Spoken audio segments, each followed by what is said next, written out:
porque ele deixou escrito que eles não queriam, para eles era o prazo final. A gente viveu bem até aqui, eu não quero viver a decadência da velhice. O corpo, todos os problemas, e se matam juntos.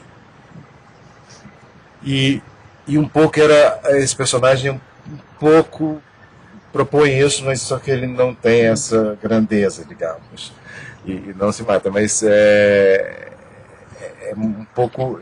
Essa peça eu escrevi também nessa idade, às vésperas dos 70,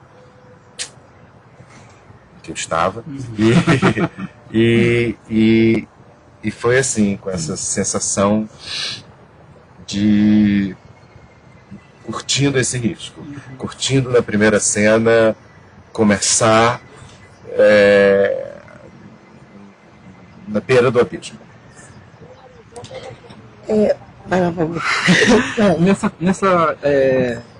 Nessa galeria de personagens, né, a gente vê assim o Ulisses, o sedutor, e o Aderbal também fazendo o papel das seduzidas, né, das mulheres, né? Esses dois lugares, assim, essa brincadeira, assim, que você, como intérprete, também tem que jogar com esse corpo, com essa... Como é que foi isso para ti, essa experiência dos dois lados, da voz a elas? Eu comecei morrendo de vergonha quando eu fazia sozinho, de vergonha de mim. Aí também do Fernando, que era meu assistente, foi o diretor assistente, e graças a ele eu pude fazer, porque era muito ruim. De todas as três, digamos, funções que eu desempenhava, a de autor foi a mais simples, eu escrevi a peça logo, depois que fiz o filme, veio aquilo e eu escrevi logo. A direção, então, que era o segundo, eu dizia assim, como é que eu vou me dirigir e tal. Eu já fiz peças dirigidas por mim. Das últimas peças que eu fiz, foi como ator, foi Luzes da Boemia, do Valle Inclán, que eu fazia o protagonista, que é um poeta cego, Máximo Estrela. Mas eu tinha dirigido no Uruguai e tinha, portanto, uma mise-en-scène pronta. E aí eu vim para o Brasil e chamei o Wilker para fazer, ele ficou louco para fazer, mas não podia naquela hora, eu só podia naquela hora, então, tem um bom pretexto para fazer. Aí eu fiz, mas foi possível dirigir, fazer, porque eu tinha uma mise-en-scène pronta. E depois eu estava com muitos atores em cena, não era eu só. Agora eu sozinho e tal, então o meu assistente nas últimas peças, que está convivendo comigo, vendo a minha linguagem e tal, co-dirigiu.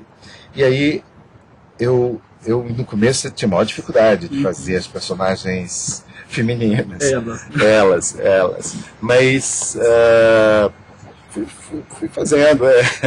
O meu personagem no filme, o Ulisses, já no filme, digamos, uma das características dele é ser um certo conquistador, um cara que teve muitas mulheres, tanto que do Paulo José é o cara que tem um grande amor, e a mulher, o Domingos, enfim. E o meu era esse fracassado profissionalmente, os outros eram bem-sucedidos, mas assim, mulherengo e tal.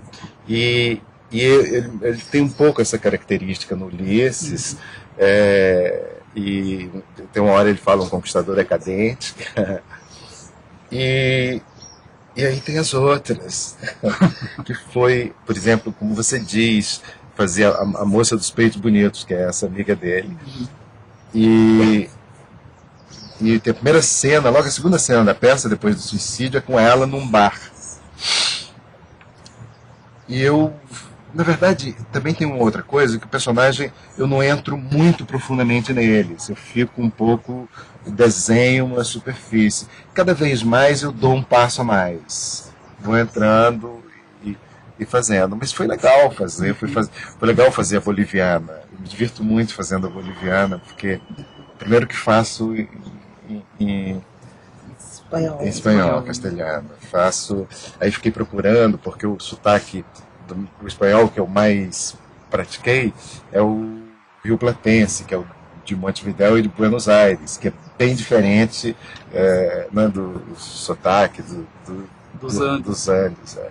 E aí eu fiquei procurando, mas não encontrava exatamente, mas gostava disso, então eu ia por aí.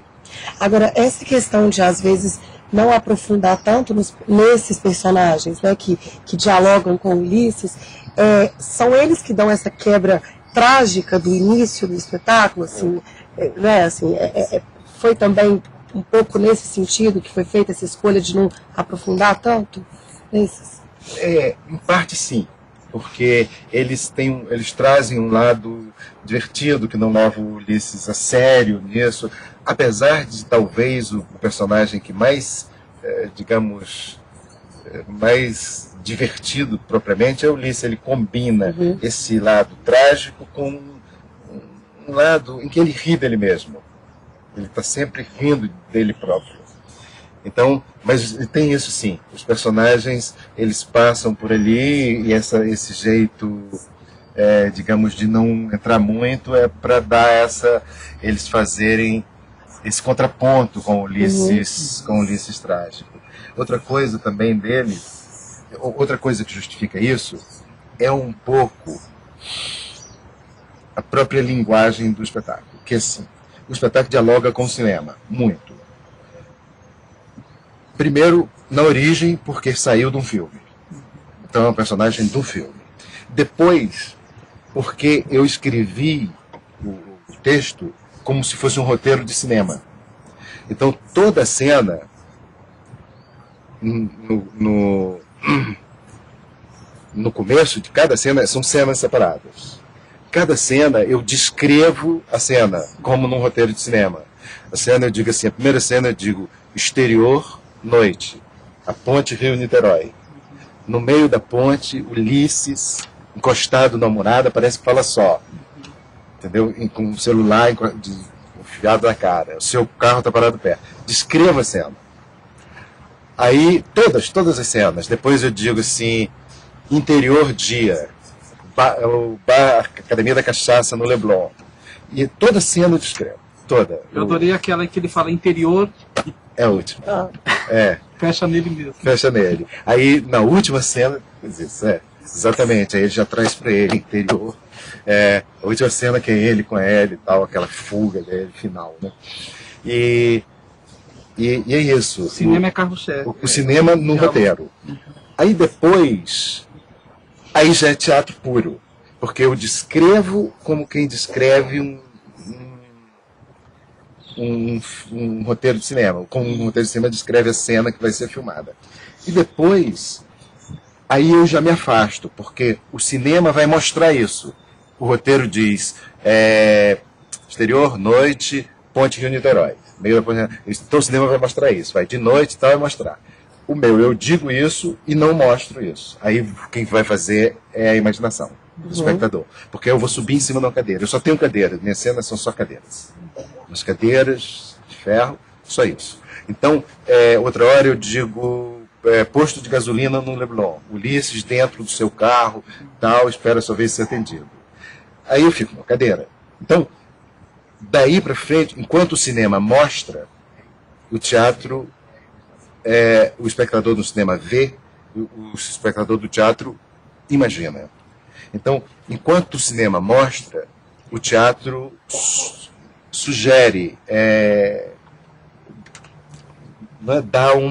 abre uma janela. Abre uma janela para a imaginação, que é o que faz o teatro possível. O teatro ser ilimitado. É o uso da imaginação. Por exemplo, o cinema fez Titanic. Que você diz, o teatro jamais fará Titanic. Eu fiz Moby Dick. Moby Dick tem o mesmo mar que tem Titanic, tem naufrágio, tem muitos personagens, e ainda tem uma baleia que Titanic não tem. Então, eu ainda botei a baleia em cena.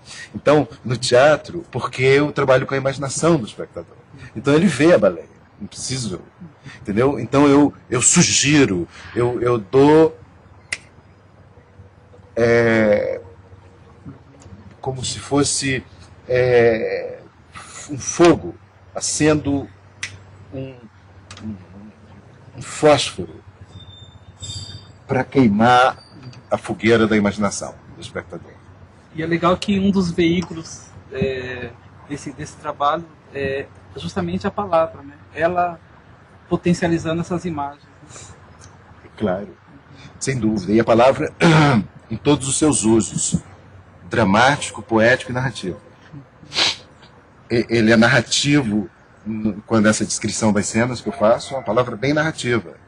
É uma palavra que diz, né, o lugar onde está, Copacabana, perdido em Copacabana, perdido no coisa do Copacabana. Depois ela é dramática, na cena, nos diálogos, mesmo nos monólogos dele, falando com o Antônio. Eu me comunico muito com os dois personagens, do Paulo e do Domingos, que não aparecem, mas eu me comunico com eles. E depois ela é muitas vezes poética. Eu fico sempre buscando jogos de metáforas, de sonoridades. Para mim a palavra, como você diz, é básica, fundamental. Fiquei com uma ideia, Aderbal, das cadeiras e de uma certa precariedade assim, do cenário e mesmo da atuação, com a sua autocrítica que você fez aqui, uma sensação de a gente estar diante de uma instalação Aderbal. Assim. Daí a minha questão assim, de ler essa coisa da sua presença, do indivíduo também estar ali nas entrelinhas conversando com a gente. É verdade. Eu sou rei da cadeira, né? Eu uso cadeira muito em todas as minhas peças desde sempre. Eu acho que a cadeira é um objeto muito talentoso para fazer teatro. A cadeira pode fazer vários personagens. E se é uma cadeira, não é um cubo que não é nada. E às vezes usava-se, né? Usa-se cubos, mas eles não são nada e tal. A cadeira não, tem personalidade própria, é bonita, tem desenhos. Por isso ela interessa tanto a uns designers de móveis, porque ela pode tudo e tal. E aí, mesmo se ela é uma simples, como é a nossa, ela pode fazer vários outros. Ela é um automóvel, ela é uma ponte, ela é tudo.